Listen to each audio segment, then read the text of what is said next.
Olá, meus amigos, bem-vindos à nossa parte do curso de Direito Constitucional, que eu espero vai ser o caminho, a porta de entrada para a transformação da vida de vocês. Eu sou o professor Ricardo de Sá, sou juiz de Direito aqui em Pernambuco, sou mestre pela Universidade Federal de Pernambuco, mas nada disso importa se você não chegar aos títulos que você almeja.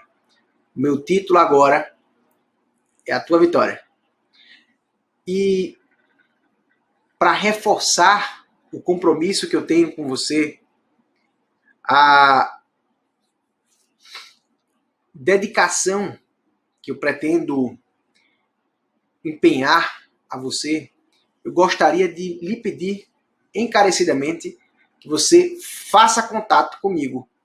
Você pode me encontrar lá no Instagram, pela conta prof.ricardodesá. Siga-me, mas eu não estou carente. Eu não quero só seguidor, não sou blogueiro. Eu não quero simplesmente que você me siga. Eu quero que você interaja comigo, eu quero conhecer você, quero saber o que você tem achado das nossas aulas. E, se você me permitir, acompanhá-lo na rotina de estudos, para saber os nomes, entre os nomes dos aprovados, quem é que eu vou procurar lá naquele listão, hein? Bem, amigos,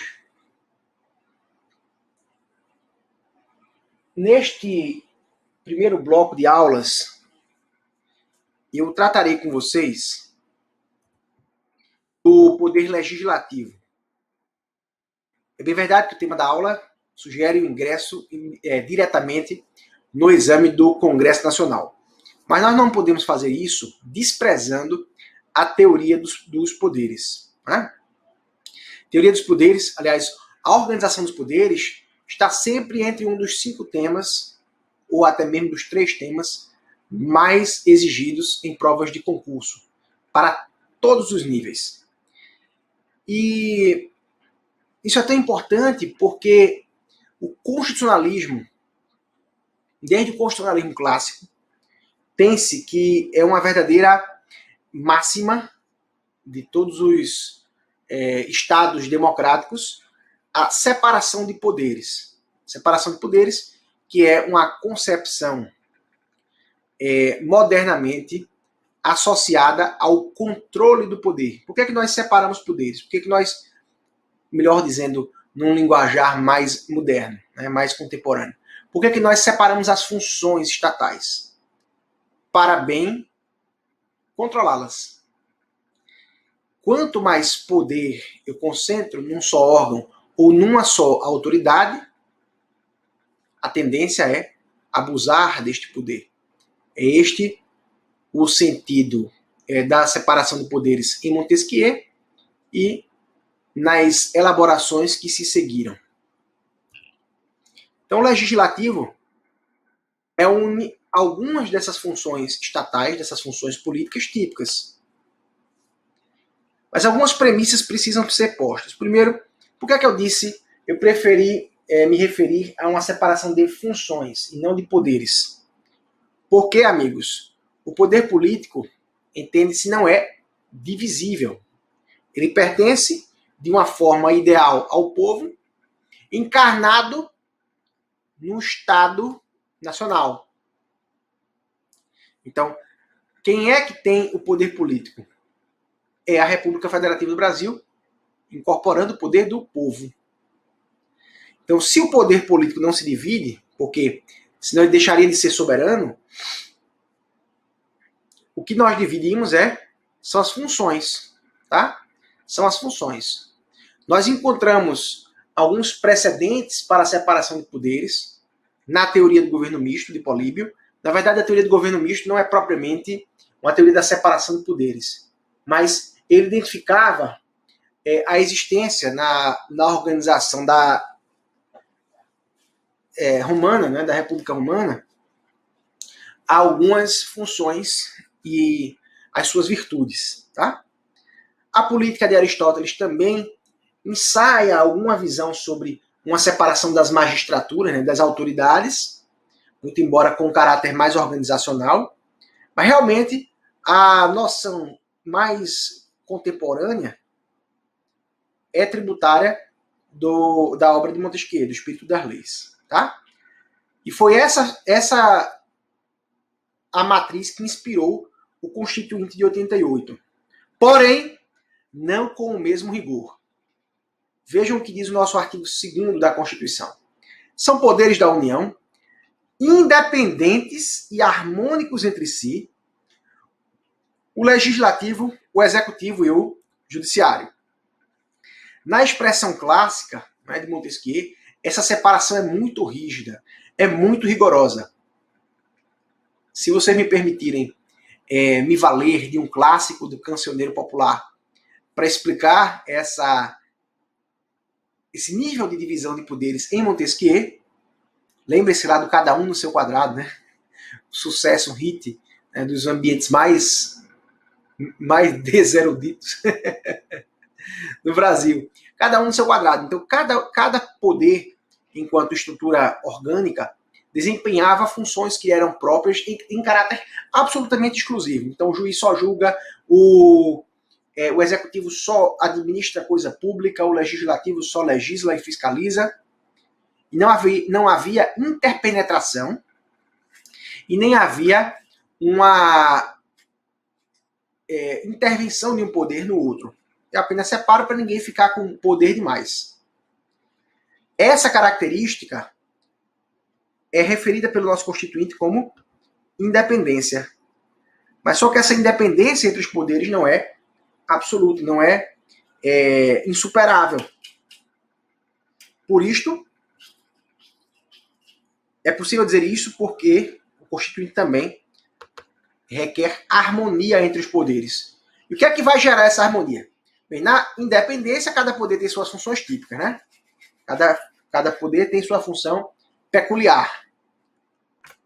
Mas a harmonia permite que um poder controle o outro e que um poder possa, eventualmente, exercer em caráter atípico funções que são inerentes a outro poder. É o que nós denominamos com inspiração na teoria política americana de sistema de freios e contrapesos, ou checks and balances. Então, cada poder pode interferir um pouquinho no outro, inclusive realizando algumas funções que são típicas dos outros.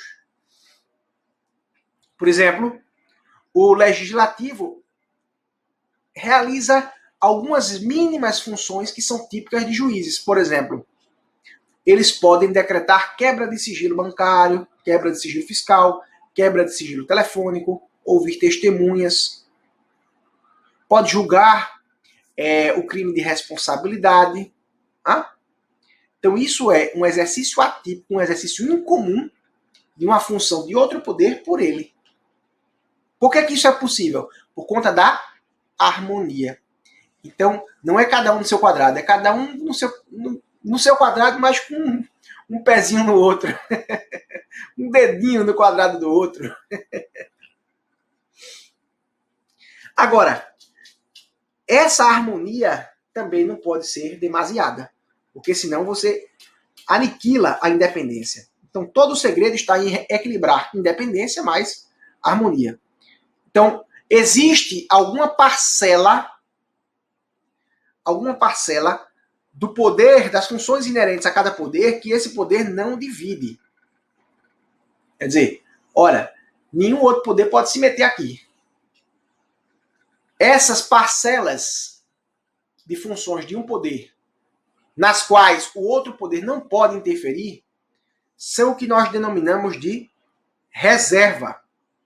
Aí nós temos a reserva de administração, que é o que em direito administrativo nós chamamos de mérito administrativo. Por exemplo, o juiz não pode se intrometer, não pode interferir em razões de mérito administrativo. Eu não posso controlar a conveniência do ato administrativo, eu posso controlar a legalidade, ok? Reserva legal, que é a destinação obrigatória de determinados temas para serem tratados apenas por lei. E a reserva de jurisdição, que são alguns poderes das autoridades judiciais que não podem ser exercidos, não podem ser desempenhados em caráter atípico pelos demais. Por exemplo, decretar interceptação telefônica, busca e apreensão em domicílio, prisão que não seja em flagrante, etc. Levantar segredo de justiça, inúmeros, tá bom? Outro dado relevante sobre a separação de poderes é a sua natureza de cláusula pétrea. Isto é, nenhuma emenda constitucional pode eliminar a separação de poderes e pode sequer perturbar esse equilíbrio. Olha, imagina que a relação entre os poderes forma um castelo de cartas, tá? Imagina um castelo de cartas. Colocou uma cartinha aqui, do legislativo, do executivo e do judiciário. Tá naquela posição exatinha que o constituinte originário quis. Eu não posso mover essas cartas nem 1 milímetro para a esquerda, para a direita, para frente, para trás, para cima, nem para baixo. Ou seja, a exata medida de função típica e função atípica que o constituinte deu a cada um dos poderes tem que ser mantida pelo constituinte derivado. Tá bom? Vamos agora tratar do poder legislativo. O poder legislativo que é desempenhado no âmbito nacional, no âmbito federal, pelo Congresso Nacional. E nosso Congresso Nacional é um órgão composto por 2 espécies de parlamentares, os deputados e os senadores, que nós falaremos, a respeito dos quais nós falaremos nas próximas aulas. Quais são as funções típicas do legislativo? Todo mundo responde intuitivamente, né, sem maiores dificuldades, que o legislativo se incumbe de legislar. Agora, não se restringe a legislar. Tá? O legislativo legisla e fiscaliza. Os iluministas tinham muito presente essa noção. Tanto Rousseau, Montesquieu tinham a noção de que o legislativo é o órgão de maior representatividade popular. Então, por eles serem o órgão que representa o povo, o poder que representa o povo, eles têm que ser os olhos do povo sobre a coisa pública. Então, cabe ao legislativo, além de legislar, fiscalizar. Tranquilo? No caso da fiscalização, o Congresso Nacional atua com o apoio do Tribunal de Contas da União. Mas percebam que o Tribunal de Contas não é um órgão subordinado, não é um órgão pau-mandado, né? Não está abaixo, hierarquicamente, do Congresso. Não, ele apenas auxilia. Tá bem?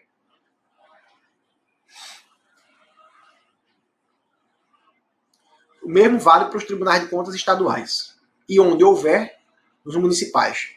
A nossa Constituição hoje proíbe a criação de tribunais de contas municipais, mas ela manteve os tribunais de contas que já existiam nos municípios antes de 88. Nós temos tribunais de contas em São Paulo e no Rio de Janeiro. Tá? O Constituinte não permite mais criarem-se tribunais de contas municipais. Ele até permite criarem-se tribunais de contas dos municípios, ou seja, um órgão estadual que fiscaliza os municípios. Mas isso não é um órgão municipal, tá bom? Como eu disse a vocês, funções típicas, legislar e fiscalizar, e as funções atípicas, administrar, por exemplo, quando realiza concursos, quando abre licitação, celebra contratos, nomeia servidores, e também funções jurisdicionais, como no caso do julgamento por crime de responsabilidade, o famoso processo de impeachment. Tá? Aqui eu trouxe alguma jurisprudência para ilustrar para vocês como se dá a relação entre o legislativo e o Tribunal de Contas. Olha, para corroborar que o Tribunal de Contas não é subordinado ao legislativo. Vejam, é inconstitucional apresentar a obrigatoriedade de apresentar a declaração de bens à Assembleia Legislativa. Isso aí é Tribunal de Contas. Formalmente inconstitucional, lei que disponha sobre a organização do Tribunal de Contas e seja de iniciativa parlamentar. Ora, quem tem iniciativa para os projetos de lei para a organização dos tribunais de contas são os próprios tribunais de contas. Ok? Além disso, os tribunais de contas também podem fiscalizar as contas do próprio Poder Legislativo. Amigos, vamos encerrando aqui a nossa primeira aula. Daqui a pouco a gente retorna, tá legal? Até mais!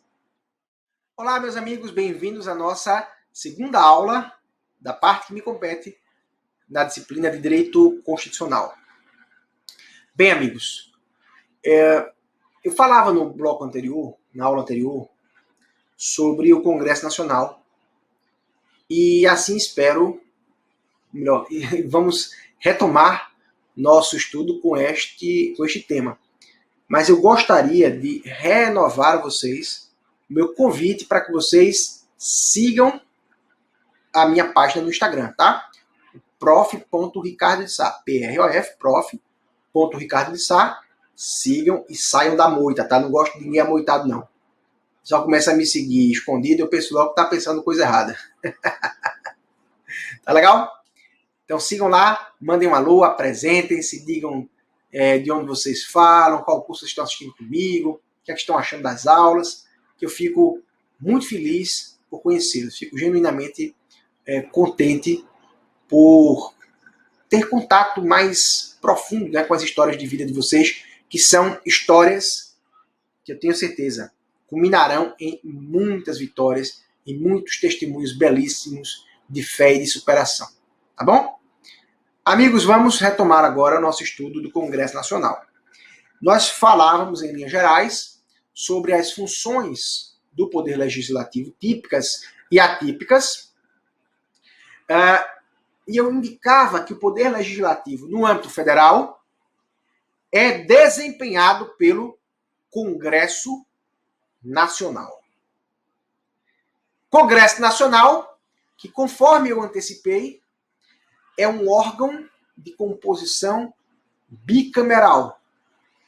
Nas democracias modernas, nós temos basicamente dois modelos estruturais para a organização do Poder Legislativo. O modelo unicameral, que é adotado aqui no Brasil, nos estados, Distrito Federal e municípios. Então, se perguntarem a vocês, no Brasil, não é o Brasil, é no Brasil, existe unicameralismo? Existe nos entes menores.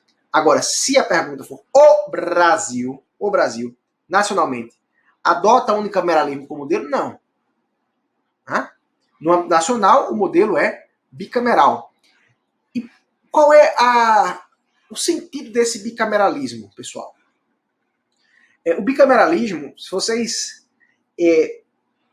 fizerem um exercício de diacronismo, né, de buscar regressar na história para procurar as origens remotas, nós podemos, por exemplo, pensar na inspiração romana, né, que é mais ou menos a lógica do bicameralismo britânico, você ter representação de classes. Né? No modelo britânico você tem a Câmara dos Comuns e a Câmara dos Lordes. Né? O bicameralismo brasileiro se inspirou não no bicameralismo britânico, e sim no norte-americano. Então, a duplicidade de câmaras não tem objetivos classistas, né? Não tem inspirações classistas. Tem, sim, uma explicação funcional. Qual é a função representativa? Vamos verificar? A Câmara dos Deputados, amigos, representa o povo brasileiro. Povo. Enquanto o Senado Federal representa os estados e o Distrito Federal. Resumindo, sabe por que a gente tem Senado? Porque nós somos uma federação. E as federações necessitam de um órgão representativo dos entes federados. Então, a vontade dos entes federados, teoricamente, é levada representativamente ao Senado. Ok? Aí você vai raciocinar comigo. Para você parar de ficar sobrecarregando seu HD, tá? Quanto mais a gente tem discernimento e entendimento, menos a gente onera o nosso disco rígido. Vejam, se a Câmara dos Deputados representa o povo brasileiro, então qual é a lógica? Quanto mais povo, isto é, quanto mais povoado, quanto mais populoso, melhor dizendo, for determinado estado, a tendência é ele ter mais deputados para fazer frente a esta grandeza. Então as bancadas de deputados federais são variáveis e variam de acordo com o quê? Com a população. Variam entre 8 e 70 deputados. Já o Senado, pessoal, representa não o povo, e sim os entes federados. E numa federação, os entes federados estão em pé de igualdade. Tá? Muito embora Pernambuco seja o melhor estado do Brasil, mas ele não está em superioridade hierárquica em relação a ninguém. Tá? Todos os estados têm os mesmos níveis de competências, de poderes, de direitos. Se é assim, se não deve haver hierarquização entre os estados, então tem que ter o quê? A mesma quantidade de senadores. Então vejam, olha aqui comigo para as bancadas. Nós temos ao todo 513 deputados federais, divididos em bancadas estaduais variáveis entre 8 e 70 deputados. Esse número, pessoal, concreto, é definido por meio de lei complementar, tá certo? A Constituição determina que lei complementar divida essas bancadas. E é assim que é feito. Quando nós vamos observar o Senado, a coisa muda de figura. Ó. A bancada é fixa. Cada estado e o Distrito Federal só possuem 3 senadores. Claro, tirando os suplentes, né? Isso aqui são os titulares. Quem está no exercício do mandato. 3 senadores. Aí você tem 26 estados. Mais um Distrito Federal. 27 vezes 3, 81. Certo? Vamos seguir a lógica de novo.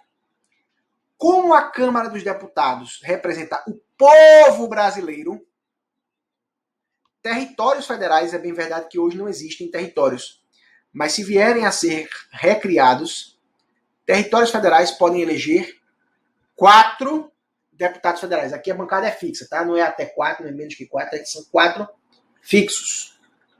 Tudo bem? Já o Senado não terá representantes dos estados, dos territórios. Por quê?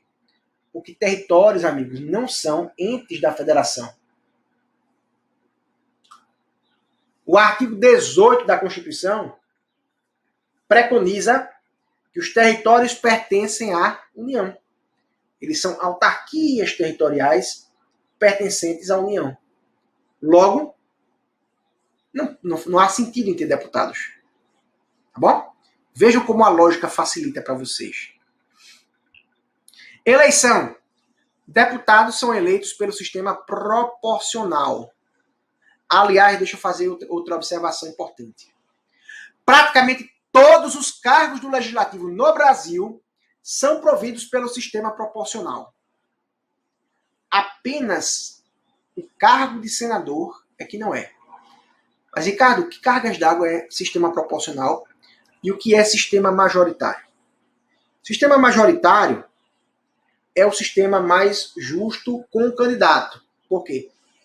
Ele elege o candidato que pessoalmente teve mais votos. Tá? Pessoalmente teve mais votos. Majoritário simples por quê? Porque entre os candidatos, qualquer vantagem, né, qualquer diferença de votos de um candidato para os demais é suficiente para elegê-lo. Então ele vai ser eleito, tendo mais votos do que os demais, independentemente da diferença de votos. Já no sistema proporcional, ocorrem algumas distorções, algumas injustiças. Por quê? Porque o voto, você dá o voto para o candidato, mas o voto é computado para o partido e depois é redistribuído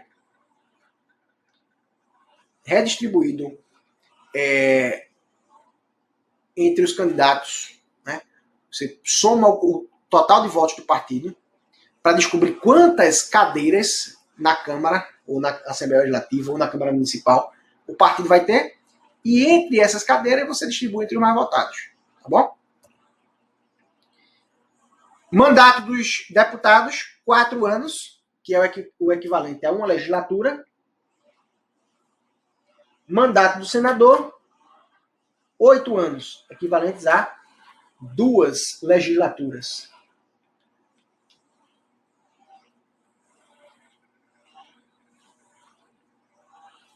Tudo bem? Então, nós dizemos que uma legislatura é o período de 4 anos que corresponde, coincide com o mandato de um deputado federal. Certo? Legislatura é o período de 4 anos que coincide com o mandato de um deputado federal.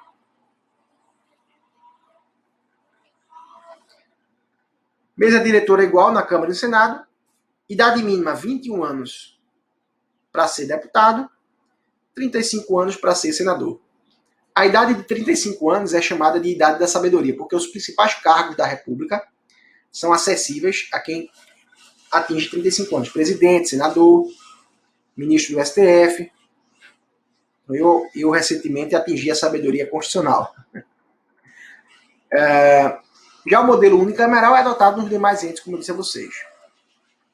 Não confundir, pessoal, legislatura, que foi aquilo que eu disse a vocês, né? O período de 4 anos, que coincide com o mandato de deputado, com sessão legislativa. Sessão legislativa é o período durante o qual o Congresso está reunido, tá?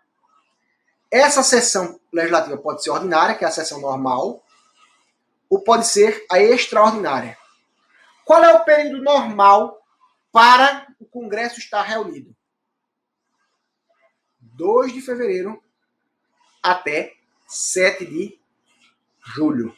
17 de julho. Depois, 17 de julho, nós temos uma pausa e o expediente volta em 1º de agosto e vai até 22 de dezembro, depois interrompendo de novo. Essas pausas, essas interrupções são os recessos parlamentares. Ok? Não se pode começar o recesso antes de se aprovar o projeto da Lei de Diretrizes Orçamentárias, que é a lei que vai disciplinar, né, vai dar os princípios que vão ditar o orçamento anual. Tá bem? Então, recesso é esse período de pausa. E quando o parlamentar precisa trabalhar no recesso, nós estamos falando de quê? De sessões extraordinárias. Quando é que acontece a sessão extraordinária? Ela pode acontecer em caráter vinculante, quando convocada pelo presidente do Senado em algumas situações previamente previstas na Constituição. Decretação de estado de defesa, estado de sítio, intervenção federal pelo presidente da República, ou para dar posse ao próprio presidente da República. Isso aqui em caráter vinculado, tá? Mas em caráter discricionário, pode-se convocar o Congresso Nacional extraordinariamente por iniciativa do presidente da República, presidente da Câmara, do Senado, ou pela maioria dos membros da Câmara e do Senado, em casos de urgência ou interesse público relevante. Por que eu disse que isso aqui é discricionário? Porque os próprios parlamentares vão deliberar se eles acham que realmente há relevância a essa urgência toda para interromper o seu descanso. Tá bom? Aqui eu trouxe para vocês, não sei se a banca de vocês cobrará isto, mas por precaução já estou adiantando. Ó. É inconstitucional o pagamento por participação em sessão extraordinária. Então não tem boquinha não, de forçar uma urgência, né? Forçar uma convocação em sessão extraordinária para receber. Então quem quiser forçar a barra, trabalha extraordinariamente, mas não vai receber nadinha. Tá bem? Amigos, vamos dar aqui mais uma pausa, daqui a pouco a gente volta. Ó, em outra aula, né? Não é déjà vu. Você não está sonhando, não está com a impressão de que já passou por isso, não. Porque nós estamos em mais uma aula para tratarmos do Congresso Nacional. Um tema de complexidade e demora um pouquinho para explorarmos todos os aspectos. Eu encerrei o bloco anterior discorrendo sobre sessão legislativa, né, que é o período durante o qual o Congresso Nacional está reunido. Essa sessão pode ser ordinária, naqueles períodos que eu já explicitei. Lembrando a vocês que nos anos pares, o Congresso Nacional se reúne em 1º de fevereiro, nas chamadas sessões preparativas. Tá? 1º de fevereiro não abriu ainda o ano legislativo, não abriu ainda a sessão ordinária. Essa sessão é preparatória. Para quê? Para a eleição da mesa diretora, né? Que vai ser quem vai coordenar os trabalhos dali por diante. Tá bem? Então, a cada 2 anos nós temos eleições. Recentemente tivemos a extinção do mandato, né? A expiração dos mandatos do presidente da Câmara, Rodrigo Maia, e do Senado, Davi Alcolumbre. Já falei aqui desse julgado na aula anterior. Bem, já demos um voo panorâmico sobre o Congresso Nacional, né? Vimos quem o compõe, vimos quantas casas, vimos os períodos de reunião. Mas agora vamos aumentar o zoom, né? Aumentar o zoom e falar um pouco do funcionamento propriamente dito do Congresso e das deliberações. Nós temos, eu disse a vocês, nós temos um modelo, um sistema bicameral. Né? Então, organicamente, o nosso Congresso Nacional, nosso Legislativo, é subdividido em 2 casas legislativas. Mas como é que se comporta ritualmente, né, liturgicamente, procedimentalmente, essa relação entre as 2 casas? Na hora de votar, né, na hora de aprovar os projetos, como é tomada essa deliberação? Vamos checar aqui as espécies de sessões, né, ou de reuniões, os modelos de reunião. Nós temos sessões separadas, em que cada uma das casas se reúne e delibera individualmente, o que é o normal de acontecer, tá? Normalmente, a Câmara, os deputados se reúnem apartadamente na Câmara, os senadores no Senado. Tá? Mas há algumas matérias mais críticas, mais delicadas, para os quais o Constituinte, por prudência, demandou que os parlamentares se juntassem, né, para deliberar, para debater, né, conjuntamente. Existem 2 modelos para isso.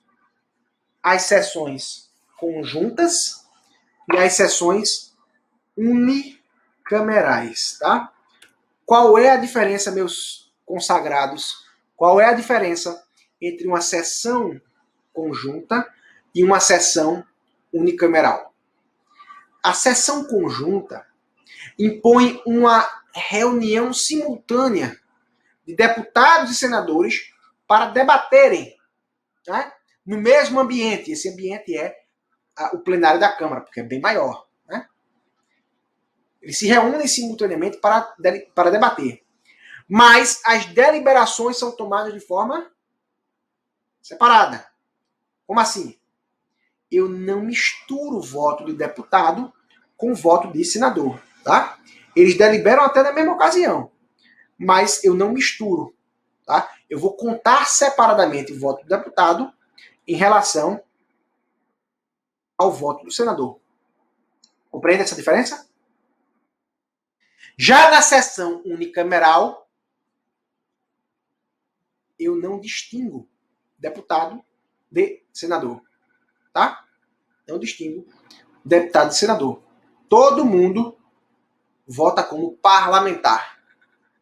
O que é que isso vai implicar na prática? O voto de um deputado e o voto do senador vão ter o mesmo peso. Tá?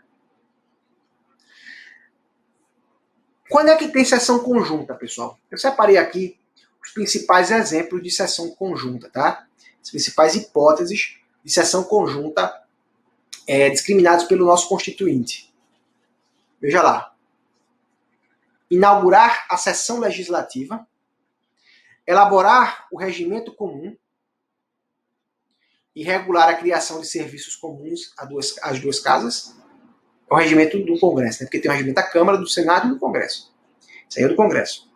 Terceiro, receber o compromisso do presidente e do vice-presidente da República. Quarto, conhecer do veto e sobre ele deliberar. Então, esses são os principais exemplos, as principais hipóteses de sessões conjuntas. E quais são as hipóteses de sessão unicameral? Olho de boi. Zero. Não tem sessão unicameral mais no Brasil. O Brasil não comporta mais sessão unicameral. Por quê?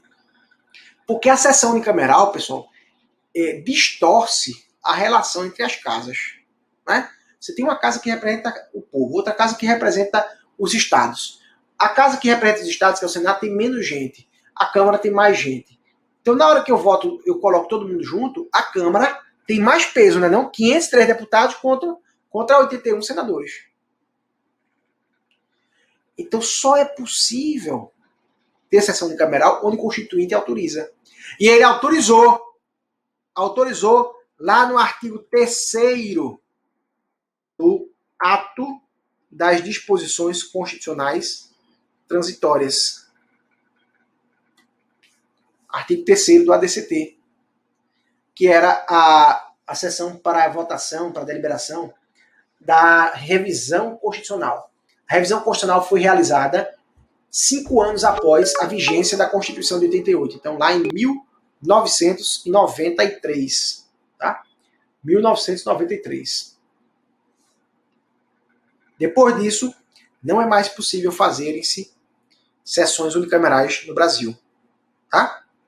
Beleza. Já sei como é que o parlamento se reúne. E agora, como é que ele delibera? Opa, aqui a coisa melhora, né? Bem, sendo as casas legislativas órgãos colegiados, quer dizer, órgãos formados por mais de uma pessoa, a vontade coletiva é tomada por votação. Acabei tá bom de cortar já, né? A vontade coletiva é tomada por votação. Certo? Mas qual é o critério que eu tenho para votar? Vamos lá? Nós temos espécies variadas de quórum. Quer dizer, de quantos votos eu preciso para que se considere uma determinada proposição aprovada? Precisa de quantos votos? Bem, aqui eu tenho o quórum chamado ordinário, que é o quórum comum, quórum normal. Toda vez que o Constituinte não discriminar qual é o quórum, qual é a quantidade de votos, eu vou aplicar o quórum ordinário. O que é o quórum ordinário? Maioria simples, ou seja, ganha a opção que tiver mais voto, né? Que for a mais votada entre as disponíveis. Desde que na sessão deliberativa, na sessão de votação, estejam presentes, tá? Estejam presentes deputados, mais da metade dos deputados, ou seja, a maioria absoluta dos deputados ou dos senadores, né, da casa ou da comissão. Ok? Então, se estiverem presentes mais da metade, a maioria absoluta significa mais da metade, tem que estar presentes mais da metade. Imagina o Senado, tá? O Senado tem 81 senadores. Mais da metade, a metade de 81 é 40,5. Mais da metade, 41. Já resolve. Então, estando presentes 41 senadores, a proposta que for mais votada entre esses 41 já está aprovada. Ok? Mas ao lado desse quórum, que é o chamado quórum ordinário, o quórum de maioria simples, que a gente apelida de maioria do 47, né, que é o artigo 47 da Constituição, nós encontramos outros quórums, tá? Quórum para aprovar PEC, proposta de emenda à Constituição. Esses outros quórums são chamados quórums qualificados. Tá? Qual é a diferença da maioria simples para a maioria qualificada? Na maioria simples, basta conseguir uma performance melhor do que as outras opções. Tá? Já nas maiorias qualificadas, não basta que eu tenha uma performance maior, uma proposta tenha performance melhor, né, consiga mais votos do que as demais. É preciso também se alcançar um quantitativo mínimo. Vamos dar uma olhada? Aprovação de propostas de emenda à Constituição. 3/5 dos deputados e 3/5 dos senadores em 2 votações. Tem que votar uma vez, votar 2 vezes. Já para a aprovação de lei complementar, é preciso o voto da maioria absoluta. Maioria absoluta é mais da metade. Ou mais de 50%. Tem gente que diz assim, maioria absoluta é 50% mais 1. Tá errado. Por quê? 81. As 2 casas legislativas têm composições ímpares. Né? Então, se eu tiver 81 senadores, qual é a metade? 40,5. 40,5 mais 1 dá 41,5. De onde é que eu vou tirar meio senador? Né? Então, o correto é dizer maioria absoluta significa o primeiro número inteiro superior a metade. Ok? Então, com maioria absoluta de votos, eu aprovo uma lei complementar. Não confundir com a presença da maioria absoluta, que é aquele quórum simples, ordinário, tá? Estejam presentes a maioria absoluta para começar a votar. Mas a maioria é simples, né, para se atingir o resultado. Já para aprovar uma lei complementar, eu preciso do voto da maioria absoluta. Então eu precisaria de 41 senadores, pelo menos, votarem a favor. Ok? Aprovação pelo Senado de agentes públicos indicados pelo presidente da República. Maioria absoluta, por exemplo. Chefe presidente do Banco Central, procurador-geral da República, etc. Sempre maioria absoluta. Aqui a aprovação pelo Senado, tá? Maioria absoluta em arguição pública. Quer dizer, ele é questionado publicamente, mas o voto secreto. Só tem um caso em que a arguição é fechada. É a de chefe de missão diplomática. O sujeito é um embaixador, esse embaixador do Brasil no Paquistão. É o chefe da missão diplomática lá. Ele vai ser interrogado, vai ser questionado pelo Senado de forma fechada, secreta. Por quê? Aqui, segurança nacional, né? Você vai tratar de assuntos estratégicos para a política internacional do Brasil. Não convém que essa arguição seja aberta. Autorização pela Câmara de processo de responsabilidade. O julgamento do impeachment pelo Senado, tudo 2 terços. Suspensão das imunidades parlamentares durante o estado de sítio, também 2 terços. Fixação pelo Senado das alíquotas máximas para ICMS, para resolver conflito específico envolvendo interesses dos estados também, 2 terços. Isso aqui é uma maioria bem pesada, né? Bem difícil de conseguir. Dá aqui 66%. Né?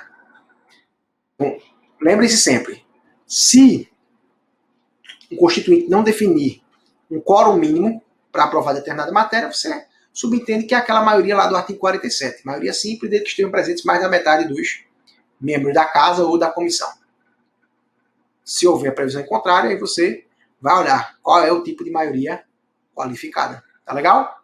Amigos, vamos encerrar aqui a nossa aula.